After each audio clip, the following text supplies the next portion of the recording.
অনেক দিন আগের কথা। জাপানের এক শান্ত ছোট্ট শহরে থাকত ইয়াসুহিরো নামের এক কাঠুরে। মানুষটা ছিল গরিব, কিন্তু তার মনের খাতায় আঁকা ছিল অসংখ্য স্বপ্ন, অসংখ্য আইডিয়ার ছবি। তার স্ত্রী ছিল অসুস্থ, হাঁটতে পারত না ঠিকমতো। প্রতিদিন ইয়াসুহিরো তাকে পিঠে করে নিয়ে যেত চিকিৎসকের কাছে। একদিন আকাশ অঝোরে কাঁদছিল। পিছনের পথ কাদা, আর তার পিঠে স্ত্রী। হঠাৎ পিছলে পড়ে গেল দুজনে। স্ত্রী ব্যথা পেল, ইয়াসুহিরোর বুকেও বাজল এক যন্ত্রণার ঢেউ। সেই রাতেই কাঠের পাতার সামনে বসে ভাবতে লাগল সে, মানুষকে যদি বসিয়ে টেনে নেওয়া যায়, পিঠে নয়, তবে কেমন হয়? তখনই জন্ম নিল এক নতুন ভাবনার।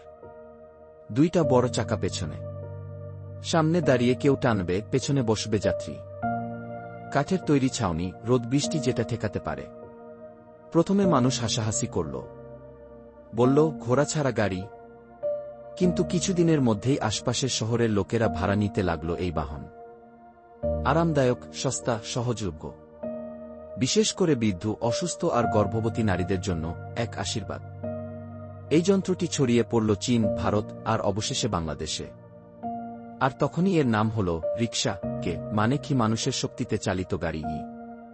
প্রথমে ছিল টানা রিকশা, পরে চাকা হল মজবুত, ছাদ হল রঙিন, চালকের জন্য এলো ছায়া।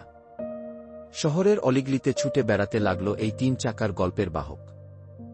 আজকের দিনে রিকশা শুধু একটা বাহন নয়, এটা একটা সংস্কৃতি, একটা জীবনযাত্রার প্রতীক।